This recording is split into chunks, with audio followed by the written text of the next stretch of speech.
Hello everyone, top of the morning to you. Welcome to the latest episode of the Bunkered Podcast. I'm Michael McEwen, thanks for tuning in. March the 17th, St. Patrick's Day. Hello to all of our Irish viewers, Irish listeners. How are you celebrating? Let us know. Getting very drunk, no doubt. Consuming lots of Guinness because that's the stereotypical thing to do. But yes, St. Patrick's Day. Hope you're having a great day celebrating.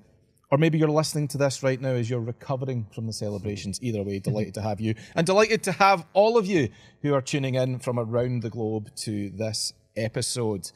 What a lot we've got to discuss this week. A Players' Championship needs to be reviewed. Fan behaviour needs to be microscopically analysed. A forensic study of what golf fans are getting up to lately. We've got asked and answered. We've got, let me see, a tenable. And there is a fairly significant Podder of Merit jump. Right, let's get into all. Let's have them. Lewis Fraser, performance editor of Bunkered. James Tate, gear editor of Bunkered. Gentlemen, hello, how are we both? Very well, how are you? I'm all right, thank you. I'm okay. Right. Good. James, let's deal with the obvious first and foremost. You've got something in your mouth that you didn't have in your mouth last week. Whoa. Christ.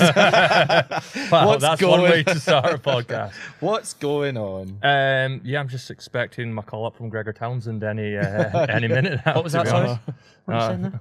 How fast you swing the club?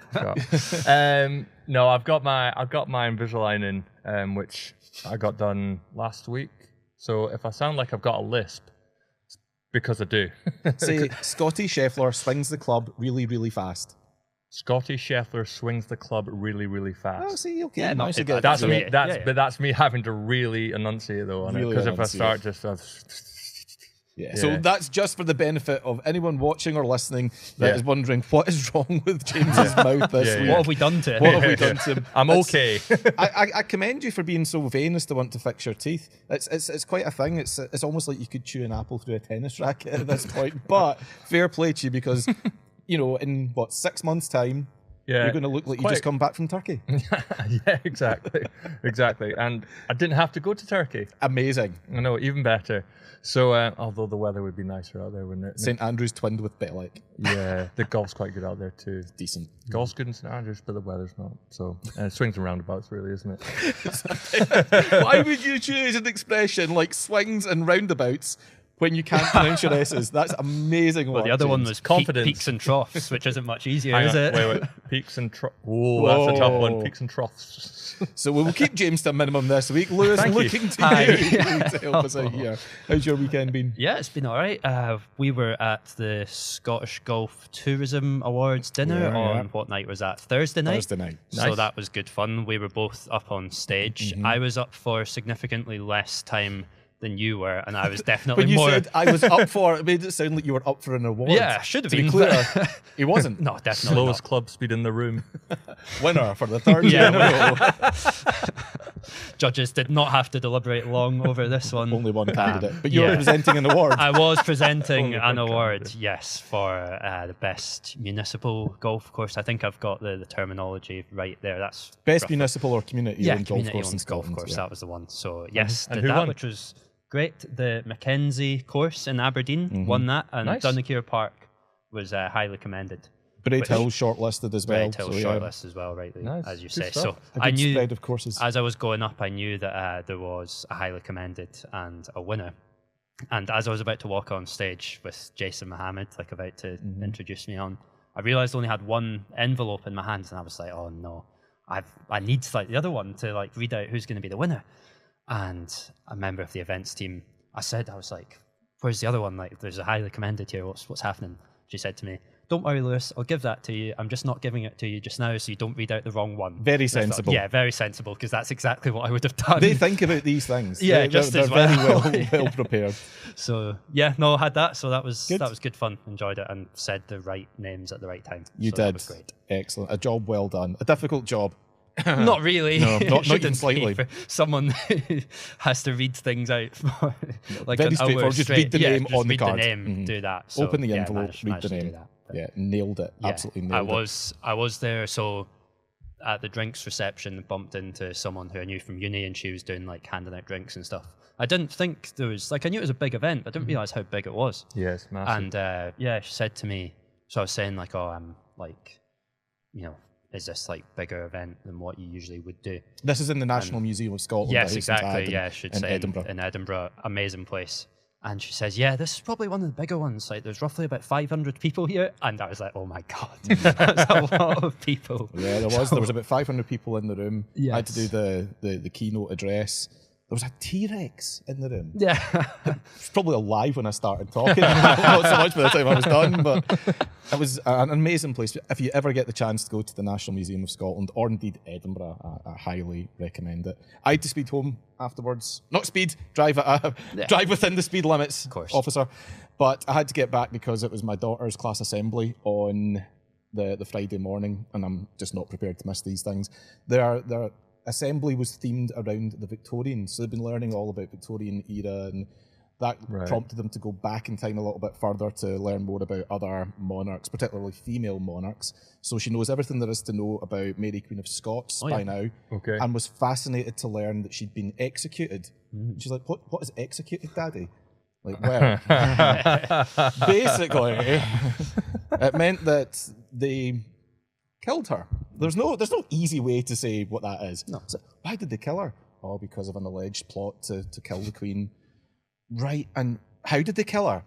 It's like, too many questions. No. So next thing I know, I'm down on all fours with my head, like my neck just tucked into the cushion of the sofa, demonstrating. So you basically lie like this, and then someone would swing with an axe, like, and it took her head off. It's like, well, not first time it didn't. They had to do it 2 or 3 times. Yeah. So now my daughter, who's 8, and regular listeners will be familiar with Sadie from her guest appearances in the past. Yes, of course. They'll know she's a bit of a character. She's now obsessed with executions. She's going to be watching. What have you done? She's going to be watching Braveheart next. She said to me, "So, Daddy, what other ways do they kill people?" But of course, I'm interested in that as well. Yeah, you are. So, like, well, there's electrocution. fascinations, There's an electric chair. She brings the chair through from the dining room, and she's like, "So if I sit in the chair, how would this work?" Well, if you put your finger in a plug socket, you'd find out. My wife said, "Could you please stop telling her about methods of executions?" But Sadie came up with what I think is an absolutely ingenious method. And of killing someone? Yeah, a borderline entertaining method. Right. Wow. And one I'm surprised has not actually been done. Oh, God. Because Go on. she's like, what other ones are there? And I'm about to go, well, there's lethal injection, there's nitrogen hypoxia, there's firing squad. My wife's going, oh, your usual well, stuff. Let's just say there's more. Yeah. And so Sadie's like, in the absence of answers, starts inventing her own. She said, so like what? Like, Oh, God. do they throw people out of planes? Oh. I'm going, they don't, but they should. That's amazing. Or just stick a GoPro on. Yeah. It could work. It's not great, but No. none of it's exactly the opposite of barbaric. Yeah. So I didn't think we'd be discussing this, but you could get, like, if you really wanted to, I mean, planes famously can hold hundreds of people at the same time. So if you're wanting to make things quick, you said 100 for the price of one. I mean, I don't know. Or speed up death row. Is that what you're make some space? I'm sure people have thought about how they can streamline the process. So maybe Sadie could be on something there. If you've got other ideas, feel free to let us know, and I'll put them to Sadie and see if they meet her if they seal of pass their approval. test. And the worse the crime, the higher you go up in the plane. Potentially, yeah. Okay. You see, you've thought about this as well. Yeah. God, I'm Well, just we're thinking about it now, aren't we? Yeah, no, that's Anyway, bad. before we go was the down show that good? rabbit hole, Sorry, on Friday morning was the show good? it was for the brilliant. production? She was Queen Victoria. Of course she was. Of course she was. Absolutely bossed it. The whole class did brilliantly, and some good songs in there as well. Well done to class 3-4. Right, let's talk about the Players' Champ. Honestly, I'd rather talk about executions because the first 3 days of the Players was not in any way, shape, or form really that exciting, in my opinion. But no, I guess I'll keep my execution thoughts for another day. Unless you want to know more, let us know in the DMs. If you want an execution special, you'll get an execution special. No, the Players' Championship, TPC Sawgrass. And Lewis, you did the notes for this, and you've written a few things to cover here. Let's start with the winner. Yeah. Cam Young. Cam or Cameron? What are we calling him? I think it's Cameron. Actually, Cameron. I've done him a disservice in the notes here. I think it should be Cameron. That's how it comes up on the. Everyone calls the him Cam leaderboard. Young, though. Yeah, but that doesn't mean that they're right, I guess. So let's go with Cameron. Be Biggest safe. win of his career so far. One of the few wins of his career so far. Under pretty impressive circumstances as well. You know, he Obviously, birdied 17, an unbelievable shot into 17 with the ultimate hole. I thought that was just one of those shots that's the shot of the tournament. That's one that's going to be the one that defines the tournament. Yeah. Very impressive win, overtaking Matt Fitzpatrick down the stretch. Cannot wait to hear James, who already struggles with Matt Fitzpatrick's name, taking it on with an Invisalign in there. Oh, God. So, Lewis, I'll come to you and Cam Young, if that's okay. Yeah, that's fine. That's tough. That's tough, but fair. How impressed were you with Young's performance, particularly down the stretch on Sunday? Massively impressed, because it was one of those days where everyone else seemed to be encountering a lot of problems. We spoke about it before the week got underway, about how the water at TPC Sawgrass can absolutely wreak havoc with people who are in contention. We saw that, and we'll get to that, but Cameron just avoided that so well. Like, think about 16, he's hit a brilliant drive down there, then got quite unlucky with his second shot, and he's hit a bad shot, but it's plugged in the bunker. And at this point, you're thinking, just don't hit it in the water, hit a brilliant shot onto the green. And then 17, standing there when Matt Fitzpatrick's gone first and hit it to the middle of the green, which is a really good shot. And Young's basically just taken, not quite dead aim, but very close to dead aim at a pin that I think was like 3 yards on the green, which basically means it's 3.5 yards from being in the water. Is that a good pin? Yeah, I think it's good for Sunday because it invites shots like that, doesn't it? I felt like every shot I saw was finishing 30, 40 yards away, though. Well, with this the is the exception thing. of Cam Young's Yeah, one. this is exactly the point, Yeah. in that you get rewarded if you do go for it. He's hitting like a sand wedge in there because it's howling downwind. So you get, because it's such a short hole, you have that chance to go at the flag if you do want to try and make it 2. Most people, and rightly so, are just going to stand up there and think, don't make 6 and don't hit it in the water. Yeah. So they're aiming for that fat part of the green. But Young has stood up and thought, I need to try and make a 2 here if I'm going to be in control of the tournament, which he did. So yeah, I think that's a really good pin. I think it's a bit of a, like a novelty hole in a way, I guess. But because of the yardage of it, I think it's good. If you made it any longer, it would get a bit silly if you're hitting like 6 irons in there, because you'd be there all day. So you're agreeing short par 3s are good? Oh, hey! Yeah, of course they are. That is what we call a callback. That's a really good And James, callback. that is Yeah. unbelievable. Uh-huh. Have some of that, Brilliant. Lewis Well Fraser. done. No, So whilst you're chewing on that, I'm that's all chewing right. on my Invisalign. James, what did you think of Cam Young's performance? How much did he impress you? He impressed me quite a lot. I think the most the most impressive thing for me was he birdied the 17th hole, second round, third round, and fourth round, which is pretty good going. But I think one thing that Cam Young doesn't get enough credit for is just how straight and long he is off the tee. I think he hit one tee shot down at 18. That was like 370 odd yards or something. Yeah, like he that. reduced it to a flick of a wedge. 375 yards. There you final go. tee shot of the tournament. And you're just like under the cosh when you're tied going down 18. You're like, bloody hell, like you all right? But you wouldn't know if he's all right because that boy has no emotion at all. Yeah. He's like I a bit of a tin man, isn't he? I can't tell if I like that about him or not. I mean, I guess it's hugely impressive to be able to contain his emotions, but selfishly as a fan, I'm watching that on Sunday night and you see him tap in for the win. And there's nothing. There's nothing. There's not even a fist bump. You've just won one of the biggest events in golf. Not a major, but one of the biggest events in golf. You banked, what, 25 million, if that's your thing. Yeah, no bother. Wasn't that much, was it? Yeah. 25 million? Yeah. Seriously? Guts off, isn't it? Jesus. Yeah. And you wouldn't know. Like, it's there's nothing, there's no response, there's no reaction. I get that. I mean, that's maybe part of what makes him so good. Yeah. But it's this. They want us to believe that this is a major and that this means a lot, that this is really significant. But I have a hard time believing, maybe I'll be proved wrong in a matter of weeks, I have a hard time believing that Cam Young would respond differently if he's tapping in to win a green jacket or a claret jug. Yeah. There would be something more. Maybe a tear. Maybe a tear. But it's his disposition. I mean, I get it. Yeah. The guy would probably go to the Playboy Mansion and moan about the lights. You know, he's got that kind of look about him. Why is there dimmer switches in all the rooms? But it doesn't do much for the product as an entertainment spectacle, does it? I know what you mean. I think, yeah, a lot of people try and push it as the fifth major, which it is not. And I think if it was such a big deal and he's come close to winning. Jesus Christ, this is bad. It's like sitting next to Tyson. I feel like Sid the Sloth from Ice Age. Do you want to just take it out? Would that be easier? I can't. It's stuck. I have to keep You it did. in. You took it out to eat your McDonald's. Yeah, like an but hour back. you take it out for food, but you have to keep it in for 22 hours every day. Just do the best you can. I'm James. trying, but yeah, he has come really close to winning. Obviously, the Open before at St Andrews with Cam Smith. Good point. Yeah. So like, he's not a stranger to being in contention for big tournaments, but even the players, like, you would have thought you would have seen something from him, like, Exactly. but like, Because you did it at the Ryder Cup, and that's why I Yeah. think he'd react differently with a major. yeah, Like no, I when agree. it actually is. Cam Young doesn't want winning the players to define his career. No. Of course he doesn't. So Yeah. I think that's partly why he's just not up or down about winning it. Do you think? But it means a lot to the PGA Tour, and they're clearly trying to push this agenda that, well, we should be a major. Like Brian Rolap saying at the start of last week, well, it's not up to us to decide that it's a major. You're quite right, it's not, Brian. Yeah, Yeah, But you you want clearly it to want be. it. Uh-huh.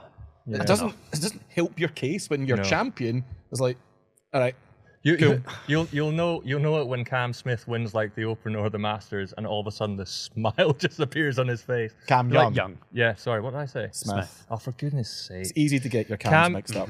There's a lot of cams in professional There's a golf. lot. of There's a lot of S's, and yeah. Anyway, Cam Young, he'll crack a smile, and that will be basically the deciding factor that quite clearly the players is not a major. I don't know. I want to stick up for Young here. Go on. Here we go. I get what you're saying about the Ryder Cup, but I feel like that day when he's won his match there is a bit different. Like the emotions going across the full golf course, and like the tension there is probably like invoked that reaction. Whereas I think if he did tap in to win like the Masters or the Open this year, I don't think we're going to see that much more. No, wait a minute. You emotion tell me that from there was him? no tension and there was no emotion Oh, across the of golf course course there on was. Sunday. Yeah, but it's just a different kind, isn't it? Like It is, but it would still elicit some kind of response. You would think so. I don't know. I think he's just completely like flatline the whole day, and that's just kind of his deal, isn't it? Like I get and it's listen, not a criticism exciting. of him. Yeah, I'm no. categorically not criticising him. That's who he is. That's what works best for him. Other people are more animated. That works well for them.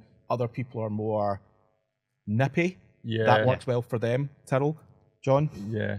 It's just the way he is. It's the way he's conditioned. I'm saying as a viewer watching it and having just heard weeks and weeks and weeks of people telling me how important this thing is, how significant and how momentous a win that would be, to see a guy not even smile, essentially, not even fist bump, you're like, I know. something's not adding up. What do you think the chat's like at the dinner table?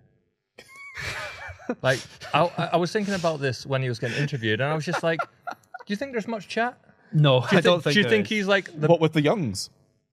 The Young Yeah, family. yeah. Do you think there's like, oh, there's a bit of banter going on, everyone's laughing and joking, or do you I mean, just there think has to be. there has to be, There right? has to be. But then why? Does there though? Yeah, Don't know if nobody there does. is that morose. Like, there has to be a point. Yeah. I'm But not he saying just- that he's. I'm not saying that he is Frankie Boyle around the house, or that he's even Peter Kay when he's out with his mates, but gotta be something more there. You'd think He's the so. driest man on planet Earth. Certainly externally to us. That's how we see him. Yeah, He does but have this kind of. He's Yeah. stoic. He's not here to Yeah. entertain He's us, got a is big- he? It's the old thing if you want. He absolutely He's not. is. He's there to win golf tournaments. He doesn't care if you're entertained. From a journalist point of view, obviously we he want doesn't him care to. that we're Yeah. entertained. Yeah. But it's called PGA Tour Entertainments. That's the name of the business. Yeah, I know. The PGA Tour wants him to entertain. He wants to. He's clearly he not doesn't received the care. memo. No. Here, look, if Yeah. you're entertained by incredible golf shots, then yeah, you will be. But if you want someone Okay, who's let me gonna, ask a question. How's Brian Rolap feeling when he sees Cam Young tap in and there's nothing? What's going through his head? yeah, he's probably a bit disappointed that he's Course not he giving is. it this like arms above the head and stuff.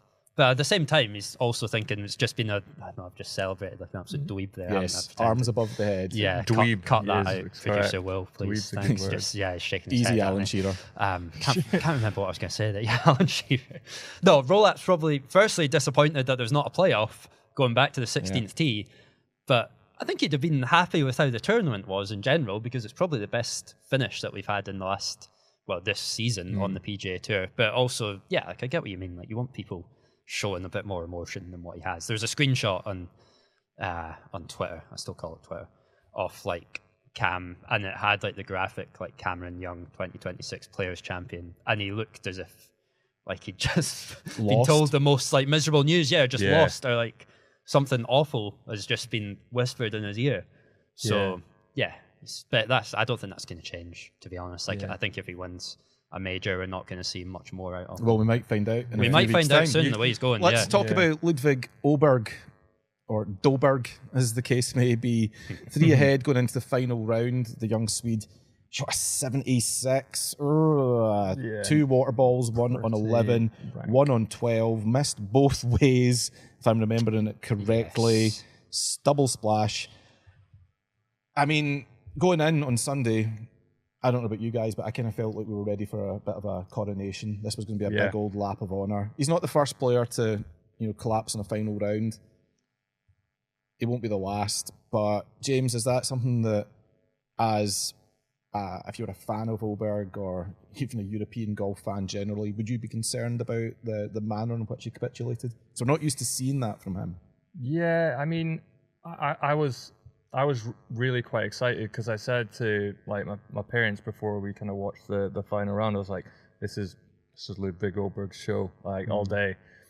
And then when you saw him kind of like dunk a couple balls in the water, you're like, because he looked like he was actually all week he was hitting it quite nicely, driving the ball very well, tee to green, very solid. And then he just looked like, I don't know if he had a moment like Shane Lowry where he maybe just got ahead of himself and then one bad shot led to another bad shot, and then it was like, the wheels are kind of off here, and you can see the head's kind of gone a little bit maybe. His pace of play looked like he kind of started speeding up a little bit. We spoke about that earlier. Which is consistent with Lowry as well. He got a little bit faster at recognizing, didn't he? But saying that, Ludwig Oberg is a very fast player anyway, so is that maybe just his way of just trying to find a little bit of like momentum or a spark somewhere to get himself going? But yeah, it was a shame because he did play solid like all weeks. 69, 63, which was incredibly impressive. Yeah, 63 round. It was kind of like the Oberg of old, before he kind of had that little injury. He looked more himself. 71, and then obviously 76 in the final round was a little bit unlike him, I would say. But yeah, I think like anything, he's still incredibly young. It's a learning curve. We know he's one of the best European golfers to come out of, Swedish as well, to come out of Europe in a long time. So it's just a little bump in the road. Yeah, still very early in his career as well. Let's not forget that. Only 3 years ago, this guy was still at university, and we didn't. No one knew, with the exception of a handful, who Ludwig Oberg was. Just as I say, 3 years back. Lewis, James touched on it there. There does seem to be a creeping trend of players throwing away leads on the PGA Tour at the moment. Isn't it? Oberg's the most recent. We've had Shane Lowry as well. What is going on? I don't know. I wrote about this for the newsletter that you can sign up for on bunker.co.uk. Great plug. Thanks. Nice. And Solid. I wrote about this on Friday, thinking, not knowing that Ludwig was going to be leading, and thought about Shane Lowry recently, like you say, but then Daniel Berger was kind of in control of the tournament. Yeah, lost to Batia. It's slightly different. Like Akshay Bhatia's had an incredible finish. You go back to like Hideki at Waste Management, where he looked in control and just hit it into the water on 18 there. So yeah, it's really, I don't quite know what's going on. Like, thought it was a bit of early season kind of players maybe not finding their feet, but a bit of rust. A bit of rust. But then the Ludwig one did surprise me over the weekend. I think it did and it didn't. On Saturday, I thought he's completely in control of this tournament, and then he 3-putted an 18, which just seemed like a bit of a lapse in concentration. And all of a sudden he's gone from leading by 4 to 3, which doesn't sound like a big difference, but then it also is like going into a final round, being 4 shots ahead is quite a comfortable cushion, and then 3 can go in one hole quite comfortably, and that's basically what happened. So I don't know, he never really looked like that comfortable. Like, he only made 1 birdie final round, and that was maybe in the 3rd or 4th hole, pretty early right on at the start, wasn't it? So I wouldn't say like I was concerned, but if it was to happen again with Ludwig, like you would be. I think the speed that he plays at is good, and there's a lot of talk about how it's great that he gets into the ball and he hits it after like a few seconds. But if that starts to get any quicker, as he said that it was, I don't know how it could. Yeah, but this is the thing. Like he said that he felt it was quicker, and then his swing was getting faster. And when you're under pressure, that's really not what you want. And we saw him, like the approach into the par 5 that went in the water was not good. But then this tee shot immediately after that is the one that kind of does concern me more, in that he's just needs to like take a moment and not follow up like a mistake with another mistake, and then probably hits the worst shot that he's hit all week straight after that. So yeah, pressure. We were talking about Cam Young. It's hard winning. I think bottom line, hard, very hard. Yeah. We say it all the time. It's not easy to win, and you go into the final round. There's a lot of talk about, this is their time. The job is only 3/4 done. Exactly. There's still 25% of the golf tournament to go for everybody that's in the field at that point. 3 shots sounds a lot. It's nothing. By the time he tees off, that could already be gone. Wow, this is So it's nothing at all. You see it so many times. I think at this point, I would say unless someone has right now a 5 or maybe even 6 shot lead going into the final round, there's no guarantees they're going to win it. Yeah. So yeah, it's just hard. It's a hard thing to do. Yep. As I say, not the first to not seal the deal, certainly won't be the last. Yeah, 100%. Let's talk about the Brits that were in contention quickly, chaps. Matt Fitzpatrick. Coming to you in a sec, James. Yeah, he looked to have it in his hands. Didn't really do much wrong, to be honest, coming down the stretch. He just got outplayed down the final few holes by Cam Young. Yeah. But what it does mean is that there is still, after more than 50 years, still no English winner of the Players' Championship. Oof. Is that just a freak anomaly, or is there more to it? I think it's just a freak anomaly. I think I'm going to say Fitz. Okay, Fitzy. Yeah, I think with Matt Fitz, it's that's tough. That Matt. No, that was alright. It's okay. Okay.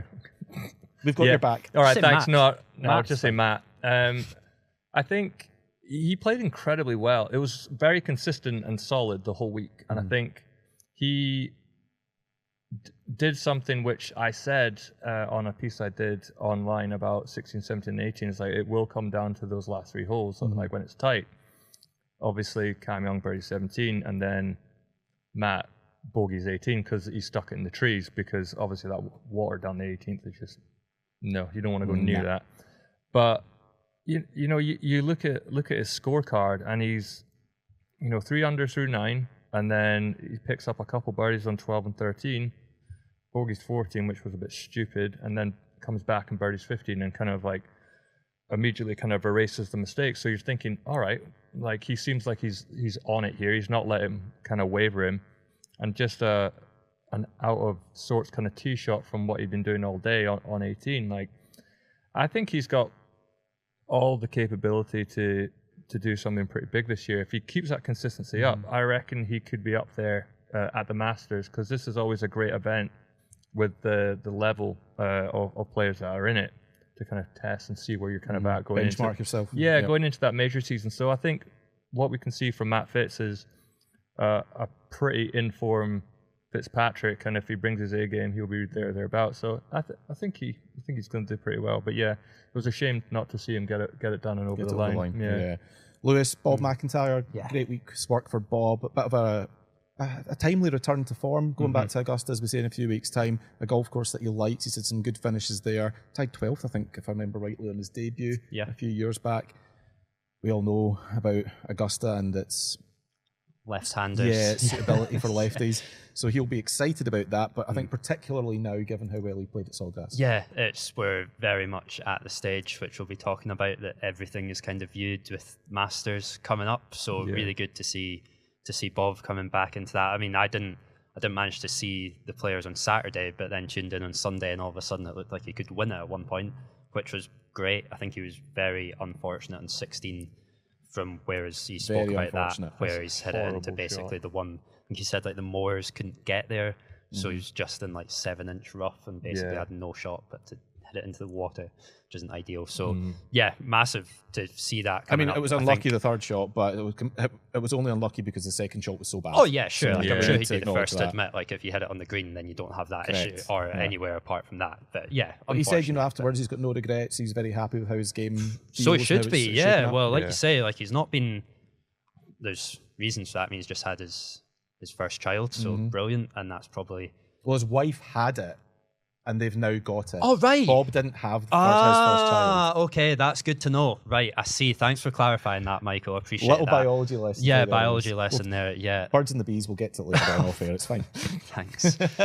Yeah, Masters coming up soon. I think he'll do well. Yeah, let's just move on from Okay. that section. So I think let's round it up with a quick word on Rory, because, well, first of all, he played.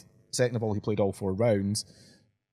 I don't know if the sort of uneven defence he put in was impressive, considering the fact he went into this and there was a great deal of uncertainty about his fitness, having withdrawn from the Arnold Palmer the weekend before, or if this is just a pretty disappointing outcome, the way that he played. Where are you at, James? Was that as good as we could have hoped for, or should we have expected better? I'm kind of mixed about it, to be honest, because I thought, I mean, at one point we were kind of thinking he wasn't even going to play, and then he did, which was great, and he looked like he was swinging absolutely fine with the driver and no issues whatsoever. He was hitting some absolute rockets as well. It was. But to me, it just seemed like he just couldn't get the putter going and any kind of, just a bit of momentum, really. He looked like he was hitting some really good shots, but then there was a couple which just looked a little off.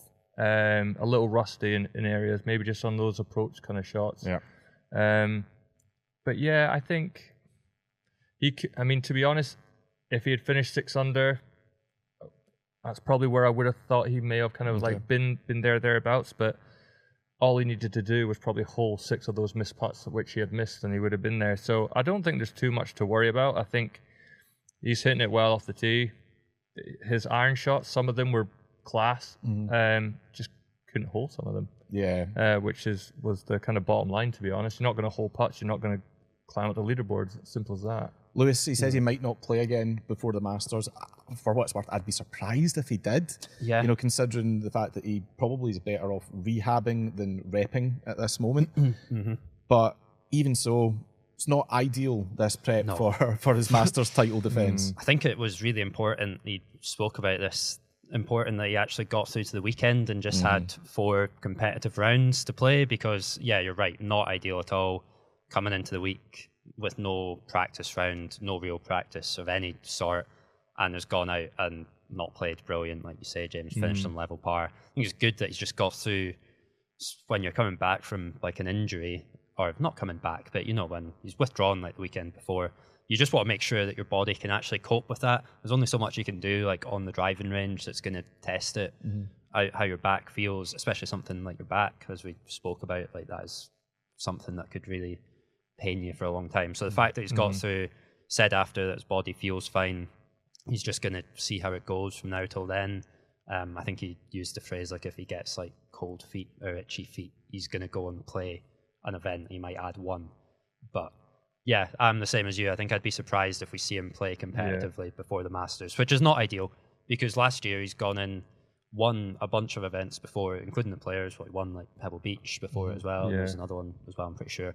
So to be coming in clearly not with his best stuff at the Players, more worried about his body rather than performance, can't be a good thing. But Thank God he won the career Grand Slam last year. Otherwise, imagine what the narrative would be. Oh, He's God, I that's know. a wasted year. He's not going to do it this year because he's hurt. My word. His head would be all over the place. Yeah. And then people would be like telling him off for trying to play at the Players and making it worse and everything. Well, he may not have. I mean, it's all ifs, buts, and maybes now, isn't it? Yeah. But I mean, yeah. Listen, we're going to go to the break in a second, but before we do, asked and answered. Always one of my favourite bits of the week. If the answer, gentlemen, is 31, the answer is 31, what is the question? You guys can have a wee think. Here's some answers from our social media followers. Facebook.com/The Bunkered Podcast. And you can get us on X at The Bunkered Pod if you want to contribute an answer or anything else indeed for the show.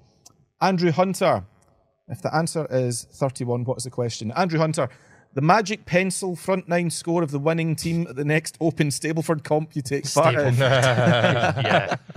Always happens. Why is there isn't it? always a team in a scramble or whatever else it might be that everyone else is coming in with, like, I don't know, let's say 10 under or something. yeah, and there they are, just, every hole birdied. 3 holes, How's that ones, possible? an albatross. And it's ridiculous. You see it online as well, like in America when they do these like massive like Texas Scramble tournaments, and someone's come in with like a 40 or something like that, and then all of a sudden it's a playoff because some other team's got 40, and they go out and they video them, and everyone's wondering how the hell they've shot that score. They're like, they're just at it. Yeah, Magic bandits. pencil. Magic pencil. Yeah. Craig Meikle. Yes, Craig. How many times Michael mentions he's played Augusta between now and the Masters? 31. I think he might be a bit short. So Per episode? Or Yeah, per episode. I feel like this people like play into this, right? And one person who I wanted to dig out for this on Thursday night but didn't get the chance to was Jason Mohammed. so the host Who did of a fantastic the awards. job of hosting. Jason is a BBC presenter, for those of Yeah. you who aren't familiar. He presents Final Score, the football results show on a Saturday afternoon on BBC One. And a great job that he does too. Yes, he does. And he said that you were presenting an award. I forget which one it was now. And he said, and welcomed you up. And he went round he spoke to the full room and said, "Put your hand up if you played Augusta National." And everyone looked at you. A few people put their hand up, to be fair, and said, "Are you joking?" And the guy went, "Yeah," and put his hand down. And he was like, "Okay, yes, it's Michael who's played Augusta," and went through the full story. So. In Well, fairness, not I the had full just story. told him all about Oh, it. did you? Right. Okay. Well, I take it all back then. It wasn't Jason. We're like comparing, I guess, like body count and whatnot from years and years in the business. Right. And he's shown me pictures of the time he's interviewed Al Pacino and all that sort of thing. And I'm like, all right, yeah. He's flicking through and he's got all these photos. Oh yeah, excellent, Jason, very good. Al, how was he? Brilliant, cool, yeah. Ow. You seen this? Here's a picture of me playing 12. Yes. Amazing. No, it's I don't bring it up that often. You actually don't. Other people do. Yeah, it's other people that do it. And I'm very grateful for them. Yeah. Jamie Devlin, if the answer is 31, is it how many first tee shots I'll take when I get back out to play golf this year? Yeah, probably, Jamie. That's why you're meant to keep playing through the winter. You know what I mean? Just reps. That's all you need. Driving range is so expensive these days. Driving Just ranges. getting So that is next week's pod. Yeah. Oh, Jamie Scott. Jamie Scott has simply written, if the answer is 31, he's simply written Scotland 0, Brazil. I hope not. Wow. 31. Let's hope Good. not. But maybe. And our frequent contributor to this section, SCB27, my favourite. is it the average time in minutes that Patrick Hanley takes to play a hole? Well, we're laughing, So what would that work? but it's possible. just over 9 hours. Yeah. 9 hour My round. maths is right. On his own, I bet. Yeah. I bet he does. What made me laugh Probably. about that is the fact he's put in minutes. Like, and the average time dear. in minutes. Yeah. So Oh, thank dear, you all. None of those are the right questions. Gentlemen, what you got? How many lines of ancestry do most Americans go back to find their Irish heritage at this time of year? Oh, that is very good. That is brilliant. Oh, amazing. Very good. Yeah, I'm Irish. Ah, Of yeah. course I am. Great. Yeah, Grand. I'm like a 30-second scotch. I remember being in New Irish, York one alright. time in Times Square, walking through it, and this eccentric guy, and it's just full of eccentric, strange people, and one of them stopped my wife and I. He was obviously handing out a leaflet or something. I took it and I just said, "All right, thanks." I went, hey, wait, where are you from? Oh no. I was like, no. I said, Scotland. He goes, Aberdeen. I've Really? been there. I was like, oh, cool, great. Yeah, Yeah, nice. I was Cool. born there, but really don't want to talk more about it right now, random stranger, when I'm in fear of my life. It reminds me, my brother moved to America and was getting a haircut there shortly after he moved. The guy's cutting his hair and he says, so whereabouts you from anyway? And my brother goes, I'm from Scotland. He's like, wait, that's near Croatia, right? It's like, how is Croatia your frame of reference? Yeah, why have you plucked that random country out of Why and nowhere? how? And he thinks about it a bit more and he's like, oh, Scotland. Like, as in Nova Scotia? Like, no. Croatia was much closer. You were Yeah, closer Nova with Scotia. Croatia. That is wild. So, yes, Irish my Irish God. Americans. You're quite right, Lewis. And Jeez, you're oh. probably actually right. Yeah, well, But that's that's what I was not going what I'm looking for. Okay. James, what you got for me? Is it Lewis's average carry with the lob wedge? Yes. The Yeah. lob wedge. Yeah, probably pretty close. Yeah. Use the wall badge around the 31 greens. centimetres. Yeah. Good. 31 yards. Yeah. I was quite surprised that there was not much in the way of, what is Lewis's longest drive or average drive took or a side hissy- speed. I put one in there. I you did see did. that. Yeah, I did see that. But you have been reprieved this week, as has Gary Player, funnily enough. Oh yeah, I've not heard him for a while. Yeah. Thought he might have got the He's an asked and answered minutes favourite. treatment. Yeah, he's an asked and answered favourite. So, yeah, surprised by that. None of those are the correct questions. I will tell you what the correct question is the other side of this commercial break, where we will also be talking about American golf fans. Stay tuned. Do not go anywhere. Do you want an easy way to book tee times in Spain, Portugal and Italy? If yes, then On Tee is your answer. OnTee.com is a reliable and easy to use site for tee time bookings. There are 3 reasons why you should use On Tee. 1. You can cancel your tee time up to 48 hours before teeing off, free of charge. 2. You have the payment option Book Now, Pay Later available. 3. On Tee guarantees the lowest online price. Go to OnTee.com today and discover 1,000 bookable courses. Use the code BUNKERED26 during checkout to get a discount on your purchase. Valid throughout 2026.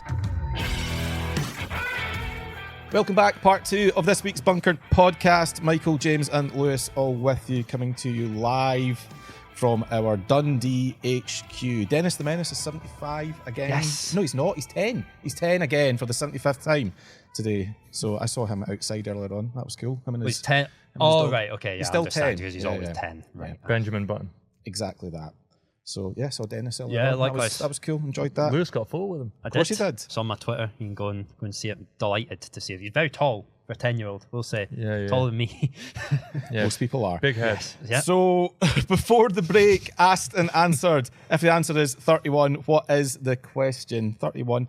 The question is, how many balls were there in the water on 17 during the Players? I'm not going to lie, I would have thought that would have been more. Yeah. Across 4 rounds. James has done the stat on this. Go on, James. Yeah, so I went on PGA Tour website just to get the stats, and there were 18 in the water on round 1, which is kind of what you'd expect. But then if you think... So is this, 30... Oh, right, yeah, sorry, got you. So, Sorry. yeah. So 18 in round 1. Yep. 5 More in round players. 2. That's surprising. I know, mental, isn't it? That's a Everyone big wisened drop-off. up for the second round. But I didn't they? feel like the pin wasn't Different pin, yeah. wasn't as tough. It was a little bit more kind of like central in comparison, because I think the first day it was kind of at the back, wasn't it? Right. So a lot of people were shooting over or slightly dragging it. And this will surprise you. Third round, 2. Oh, that's surprising. That is very surprising. Less players, I guess, but still. How many was in the first round, did you say? 18. 18. 18. Goodness And me. then on the final round, 6. Yeah. It was quite tough in the final round, so it was downwind. Obviously, the greens were getting quite brown. Quite at that aggressively point. downwind Yes, as well. Yeah. So yeah, there you have it. 31? Yeah. I genuinely would have thought that would have been I much would have higher. thought most days would be around like the first day's count of like between 15 and 20. You'd think Yeah. that many people hitting in the sand field. wedge as well into that. Yeah. Well, that's Yeah, just that's true. I think- Yeah, well, and the best players in the world. Maybe I'm overestimating it. Yeah. Maybe they should be hitting it more often. There is a stat. I can't remember where I saw it, but I think the last kind of previous 2 years it was around about 37 or 39 balls in the water. But before that, I think it was like 54. amazing. That's what we want. Carnage. So there Yeah, you go. come on. We want Yeah. nonsense. We want players devastated. Make the green we want smaller. want every player to look as happy as Cam Young. That's what we want. Push the tees back. That's it. Making it like 180 yards. Fix the tees. That'd be some There- laugh, wouldn't it? I do think that yardage is a good yardage for a par 3, because the amount of control you have to have, if you overspin it, you'll spin it back into the Yeah. water. If you get it slightly wrong, if it's a flag, maybe like back left, if you drag it, you're cooked, you're in the water. Yeah. You can obviously bail out and try and drift it right, but by doing that, you put more spin on the ball and you will spin it back and you won't get close at all. So yeah, I think that kind of yardage is a really good test, because you can see the guys are just hitting it 120 yards into the middle of the green and then just kind of like taking it on the chin. But maybe that's what the kind of the idea was this year. Just get it on the green 2-putt, get to the next Because hole. those guys are better than most. Yeah, boring. Anyway, Boring. let's talk Not about something entertaining. far more interesting. Let's talk about the fan behaviour at the players, and indeed more generally. I think this is just the most recent example of issues that we've seen with, and I'm going to say it, largely American fans, dating back to the Ryder Cup, obviously at Bethpage. We all know how that went and how just ridiculous it was. Yeah. But we've seen, I guess, a growing and simmering sense of like this belligerence amongst fans in the States. The players on Sunday, you know, when Cam Young got into contention, it looked like he was the man most likely to challenge Matt Fitzpatrick. We saw Fitz being booed and heckled, particularly when he got into the tee at 18, which I thought was really kind of distasteful. Now, Fitz afterwards took the moral high ground. He said it was child's play compared to Bethpage, which quite clearly it was. Mm-hmm. But this was a really, to me, this didn't feel like a golf crowd. This felt like a really partisan American crowd. James, what did you think of it? Did you think the behaviour was okay?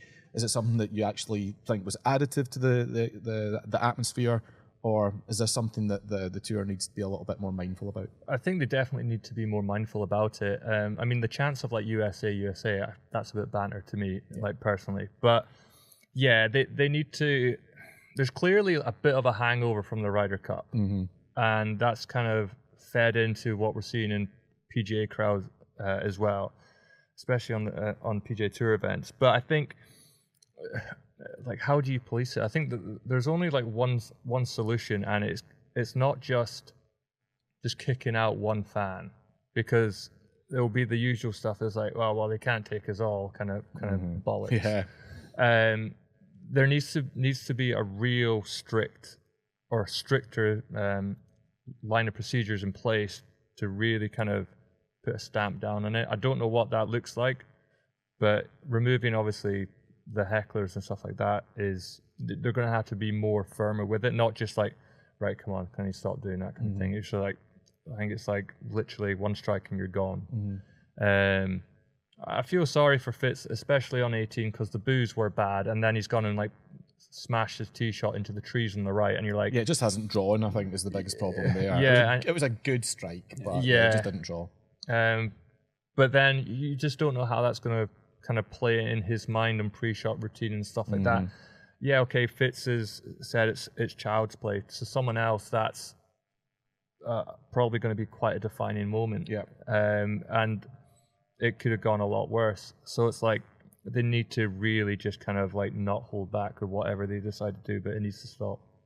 Lewis, Augusta National can do this. Yeah. You know, the behaviour of patrons at Augusta National, we don't see these issues. We don't have fans yelling out this inane nonsense after people's tee shots. We certainly don't, or at least recently, I guess you could use the example of Ian Woosnam in 1991 of when he was seized upon by some of the fans. But as a general rule, we don't see this at Augusta. Why do other events struggle so hard to weed out these, or I was going to say these morons? How do they struggle so badly to eliminate this type of behaviour? Yeah, it's tricky. Augusta is a good example, because I was going to mention, like James said, the word hangover, and I think alcohol has a big part to play in it. Augusta famously sell beer like very cheaply, and it's not an issue. The problem, well, not the problem, the thing at Augusta is that if you do that, as James said, you will be taken off the premises and you will never be allowed back ever again. And that is probably the way that it should be, and that's never going to change.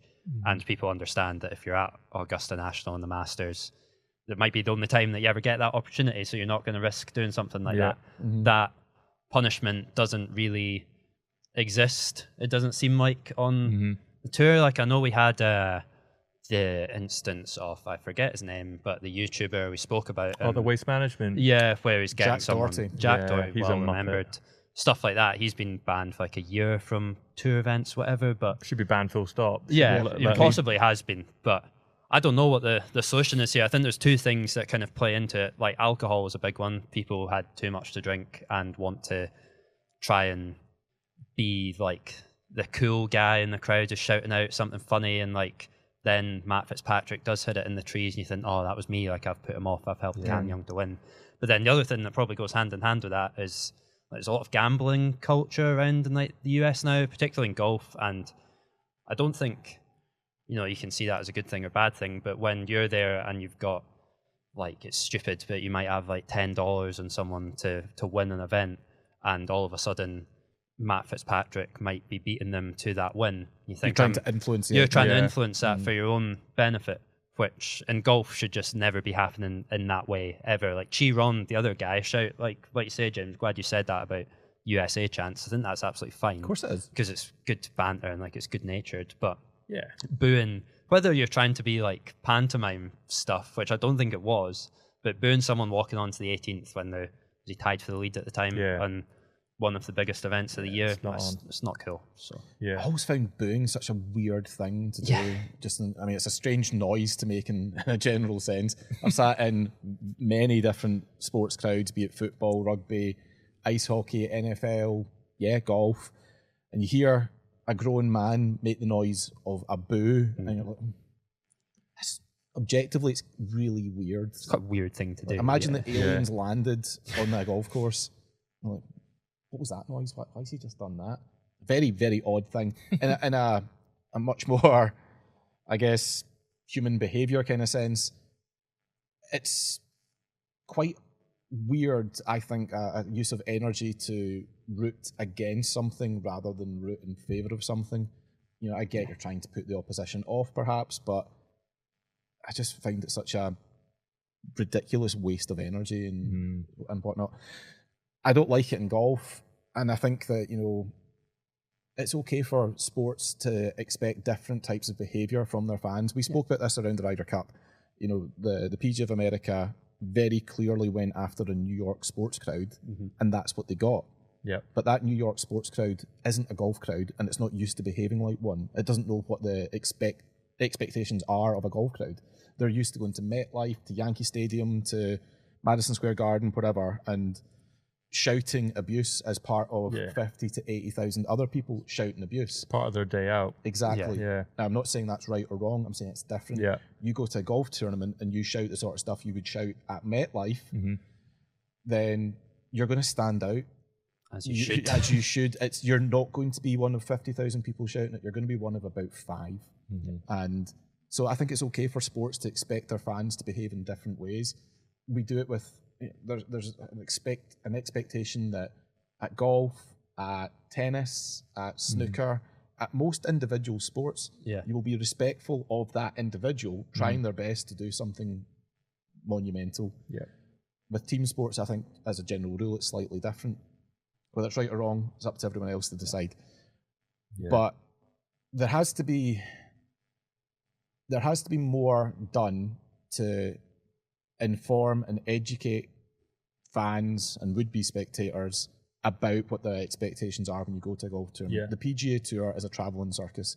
It should be making this a point of priority, I think, just to make fans better informed as to what they expect and to police it better when stuff does go awry.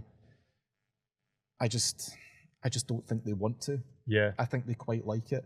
I wonder also to what extent mobile phones are influencing this. Again, one of the big points, I look at, well, why is the Masters different? Okay, let's look at the points of difference. One, you know, you're not allowed your mobile phone in there. So those people that are shouting the really stupid stuff like light the candle, the attention-seeking... Mashed potato. Yeah, the attention-seeking twats, basically. When they are shouting that stuff, I think people have assumed that it's so that they can hear themselves on TV afterwards, so they can go home and rewind and go, oh, look, that was me. I don't think it is. I think it's mobile phones. They're wanting their mate to capture it whilst they shout something. The camera pans round and is like, hey! Yeah. Just go frogs or whatever, and then that's the thing that gets posted. If mobile phones weren't there, what's the incentive then? Do they still have the same level of incentive to do that? Social media. Yeah, exactly. The inanity, I don't understand. Like Baba Booey, like the candle, mashed potatoes. People think it's funny. I just think it's so unbelievably lame. Yeah, completely. It is just attention-seeking nonsense by by guys who see when they're doing that, I am almost certain their wife is at home looking up her ex on Facebook. Like, just no doubt. People just don't have like. Goes back to like social media again. People don't really have like shame about what they're doing anymore. Like you know, like God, in like football crowds, it's similar in that you shout something. If you shout something really stupid, like people will turn to you and think you're like being a moron.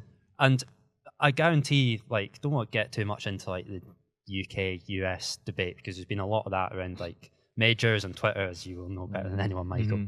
But I don't know what you mean. No, we'll get to that. So, but if you went to like the Scottish Open or probably any event in Europe and shouted something like "Light the Candle" or "Baba Booey" or whatever it is after someone hits a tee shot, people are going to turn to you thinking that you're being a complete idiot. Whereas when you do that in the States, it seems like, anyway, from someone who's watching on TV, it seems like that's not seen as being like unusual. There's or no being many stupid. eye rolls. There's no eye way. rolls, So then people think, oh, that was...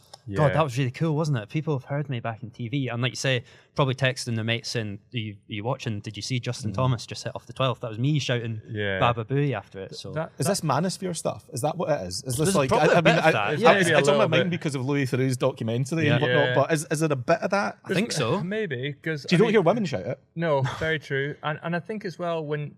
This is the difference between European fans and American fans is... I have a lot of American friends, but the difference that there seems to be is if an American fan was to shout any of those things, they turn around to their mates who would be high-fiving and be like, oh. Yeah. If we were to do that in Europe, you would get, or especially at the Scottish Open, you'd get some old lad, some Scottish, even one of the marshals, they'd probably tell you just to shut up or get out. Like they wouldn't stand for it. Like people would call you out straight away. I'm not sure they would throw you out. I think it's the British way to tut disapprovingly. Which is worse. Yes. That doesn't fix it either. Yeah, but exactly. James makes a good point there, Lewis. Like different. if one of your pals was going to go to, let's say, the Open, you're going there with them, just hanging out, enjoying the golf on a Saturday. Let's say there's 3 or 4 of you, and one of them shouts out "Light the Candle" after Colin Morikawa hits a tee shot. What's your reaction going to be? I would probably say to him, I mean, firstly, I hope none of my mates would do that, although a couple do spring to mind that might do that. I would say to them, just shut up, like you're being embarrassing, like no one else is doing that. Like I would say that to one of my mates. And I think I'd be right in doing that. But I imagine, again, this is a really like general view, and there'll be a lot of people in the USA who would take like the same approach as me and would say to their mates, don't do that. But a lot of groups, it seems like, would just laugh and joke about it and probably encourage it. And don't get me wrong, there's people in Scotland and the UK who would do the same. But for me personally, I would tell my mates to shut up and stop drawing attention to yourself because no one thinks you're cool doing that. I mean, again, this is maybe a transatlantic divide on this one a little bit. You know, I've been fairly vocal, as I think I should be, on X. When I've got an opinion, I like to share it. But it's interesting when I tweeted about this at the weekend, the difference, and it's not 100% Americans think I'm wrong or soft or whatever, and it's not 100% of Brits think I'm bang on the money, but by and large that's the consensus. The Americans don't see a problem with it by and large, and the Brits do by and large think it's a problem. So most of the PGA Tour events are played in America. Ergo, this isn't going to resolve itself.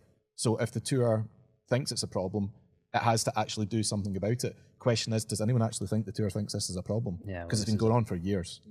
We don't see stuff like, or certainly I don't, I could be wrong, but do you get like, when you buy like a ticket to say the Valspar coming up this week or whatever it is, do you get in that ticket something that says, don't do this in a golf course? Like, don't be like respectful when players are playing or when they're getting ready to hit a shot. Do you get stuff like that? I think the point is that even if you do, then it's not being enforced. So it's about enforcement, not about intention. I mean, anybody can say we'd like you not to do this. That's fine, but you actually have to follow through and enforce it if you think it's an issue, and the tour hasn't been doing that. No, I completely agree. And like someone came at me on X over the weekend saying, you know, this is the classic old man yells at cloud response. Maybe it is, fine. But I'd rather be an old man yelling at a cloud than a young guy, or indeed a guy of any age and any circumstance, yelling "light the candle" when Matt Fitz has just teed off. Yeah. The thing is, I don't. Again, I'm willing to accept this is my opinion. I just don't see the appeal. I don't know what compels somebody to do that.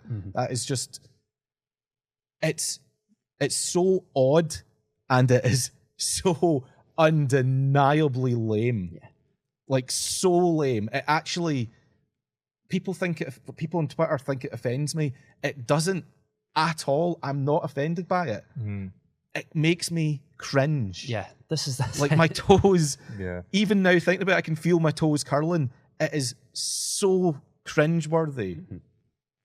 I just don't understand the compulsion to do it. There's other the thing around this like particular scenario is it's Matt Fitzpatrick. Like, I don't get why people are thinking he's some sort of villain. Like, he's not. I know he's played on like European Ryder Cup teams, but why are you booing someone like him?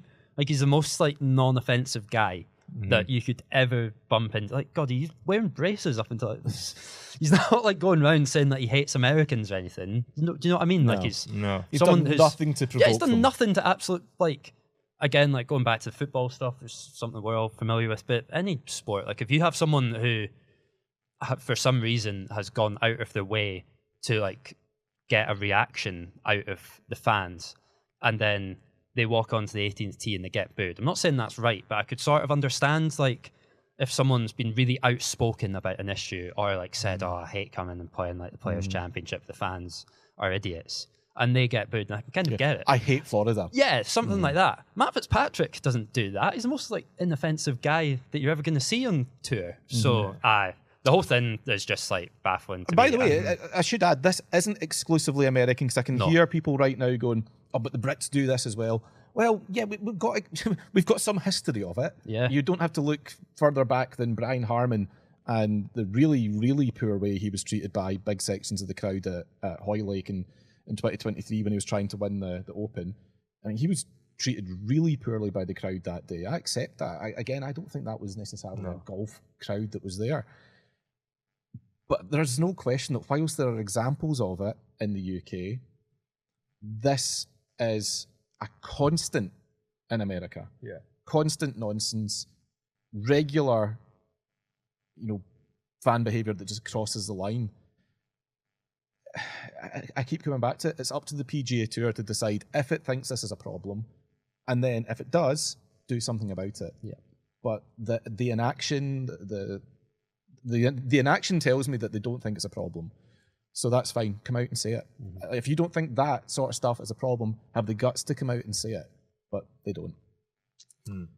Anyway. Shall we get to Podder of Merit? Let's do it. Listen, let me know your thoughts. I'm genuinely really interested to know your opinions on that one, especially if you're an American. If you think that I'm way off, if you think that I've got this all wrong, if you see no issue with it, equally maybe you're an American that thinks this is really just lame behaviour and you don't like seeing your compatriots doing it. Just let us know your opinions. I would really genuinely want to hear what people have to say about this. So if you're watching this on YouTube, jump into the comments. I promise, I read everything. I take everything on board. If you're listening on Spotify, you can now leave comments there as well. Again, I'll go in, I'll read them. I'm sure the guys will too. Get in touch, slide into our DMs. This is purely opinion. I'm not saying that we're right or we're wrong. I think I'm right.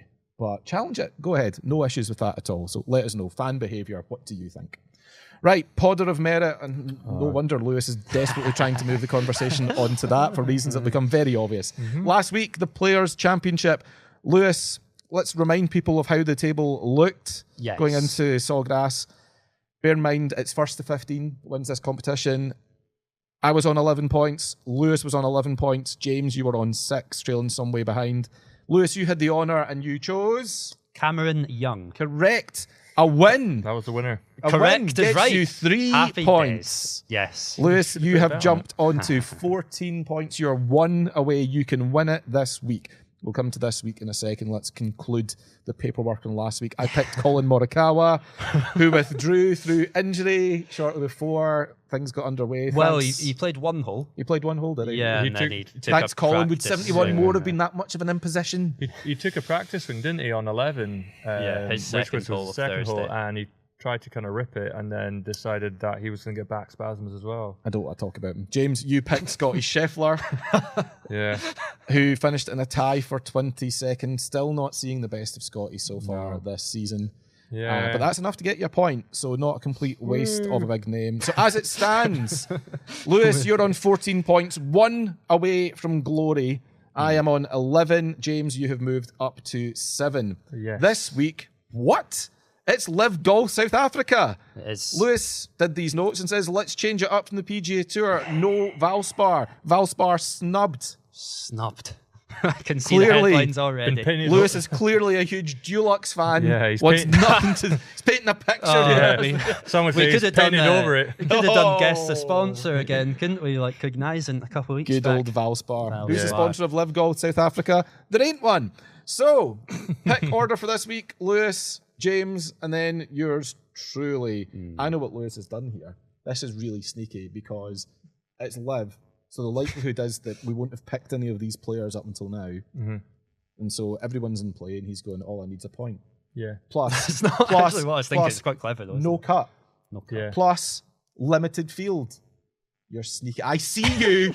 I see you, Lewis This is Fraser. what happens when I do the notes, though, isn't it? Anyway, you're up first. You'd think Which there's South some African are you obvious- picking? Louis Yeah, I Oosthuizen. thought so. Yeah. The Southern Guard Southern Golf Club Guards, captain. yeah. I think this is first time New tournament. coming to South Africa and potentially Africa as a whole. I think so. 90,000 tickets sold already. Really? Wow. Oh my gosh. And most of them are there to see Louis Oosthuizen, hopefully. So let's hope that we win this season in style, one of the best swings in the game. Will Gary Player show up? Yes. Do you believe so? I almost picked him for this. He subbed himself in. But it's a genuine question, though. Yeah, I mean, probably. He hasn't really nailed his colours to the mast as Live Golf goes, has he? No, but it's a He would have golf joined, event in had South he been able Africa, to. So yeah, He'd have he'll joined. probably be there. I would be surprised if he wasn't. So yeah, he'll probably turn up. But yeah, hoping that Louis can do the business there. I thought of picking like obvious ones like Ram or Bryson or anything, but there's no fun in So that. then you picked another obvious one. Fair enough. Yeah. James. Phil Mickelson's world number 1, Joachim Neiman. Oh, right. Oh, Favs. Thought we were like, going for what Phil we doing Mickelson. here? Then I thought No. things had taken a weird No, turn. no. Yeah. No, So far no. behind. Wacko. you just- Wacko, yeah. It's not at his best. Not at his best golf this year so he far. He played fairly solid in the last tournament in Singapore. So, yeah, I'm expecting him to do something pretty big in South Africa. First event of the season for Phil. He missed the first 4, didn't he? And he's Yeah. in the field. So yeah, 4th place finish for Wacko last week. I am going to go. John Ram. It's tempting, but He's quite good at golf. yeah, I'll go with John Ram. James, what are you doing Thanks, here, James. man? I'm just going to I have don't want you to win. Let him pick someone else. Let me Ram. just double check. I want You want that the I game to haven't picked continue I him want for as already. long the as game to possible. continue. Yeah. I want Lewis not to get a point. Let's see very quickly. Look at the notes. Ram is in play. I will have John Ram, Excellent. please. No problem. Yeah. Yes, you Recent can have winner on him. Live. He was 5th last week. If he keeps that kind of form up, I'm going to be getting 2 points that I very badly need. Or even So, 3 drawing along beside me. It's a Maybe, shootout then, yeah. isn't it? For whatever, Maybe. whatever we You've pick picked after. Joaquin Neiman. Yeah. Thank you for that, James, because I need you to finish. Basically, we need Lewis to not finish above us. Yeah. That's Because the fine. cut's not in play. Yeah. Yeah. So that's Unless- lame, Lewis. Honestly, that's Unless that Louis is- like withdraws or something. No, I wasn't meaning it that. You know, we have a lot of live picked- golf fans. Not fancy Lee listening. Westwood. No. brilliant Well, performance by he's Lee been last playing night. well. Yeah, Unreal. you'll probably beat you. I guarantee Richard Lee's going to rock up and win, isn't he? Here's hoping. Right. So that is Podder for this week. We'll finish it up with what is it? Rules of golf or golf tenable? Yeah, what have you got? we're Lewis? back to tenable, but there's a slight. Laptops closed. But you will. I'm happy you're closing the laptops for this for reasons that will become clear. So Alright. Was it like what's your top 10 apps? close. I was thinking. So St. Patrick's Day, and I was thinking, how can we incorporate that into Golf Tenable. Thought about Irish golfers, stuff about Rory and everything. I thought about like last 10 like players from Ireland playing the Masters, stuff like that. It gets quite tricky. There's a lot of amateurs like your Matthew McLeans of the world. Brian McElhinney. Yeah, well, maybe I should have gone for that. Yeah, people. No, Michael would have got all right. Yeah, maybe. So we can do that So next what are time you if you going like. for? So what I'm going for instead is I went on to the company's AI software, which is Microsoft Copilot, Right. and I asked it to name me the 10 best professional golfers from the island of Ireland in recent What? memory. They can be male or female.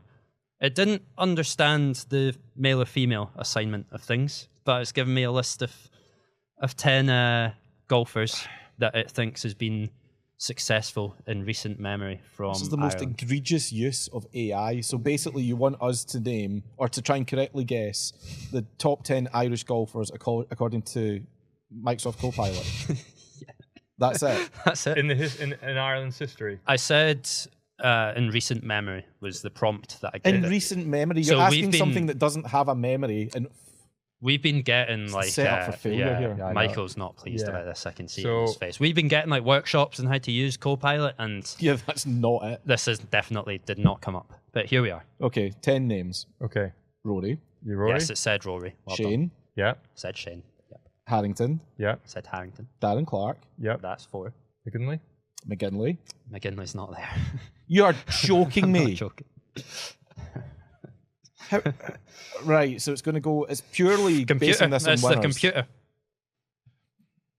But then Who's won on the like Seamus Powers won on the PGA Tour. Seamus Power, and then you've also got Leona Maguire, Leona Maguire, the Damien McGrain, Connor, what's his the boy in Live, Tom McKibben. McKibben.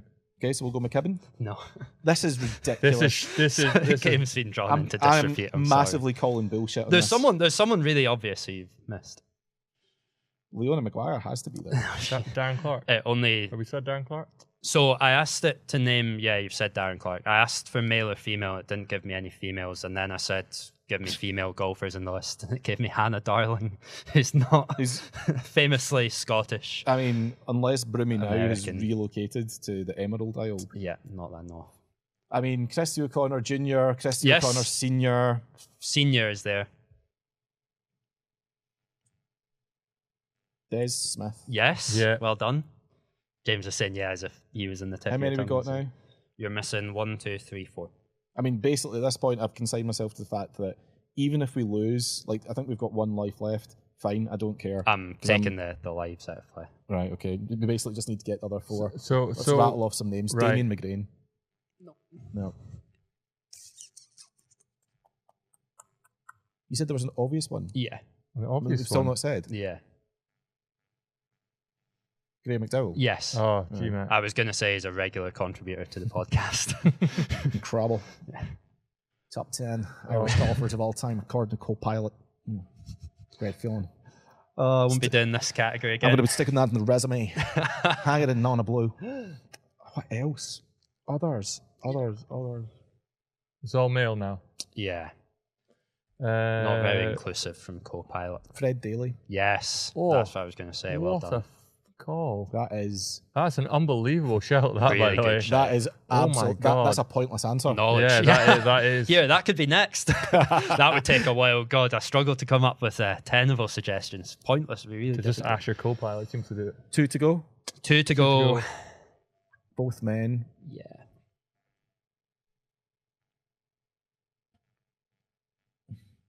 My golf knowledge doesn't really go past 2000, so. The trouble is, I'm now thinking of Irish people that I know on tour, like Ricky Elliott, Kepka's caddy, and obviously Harry Diamond. Nah, they are golfers. Irish. I'm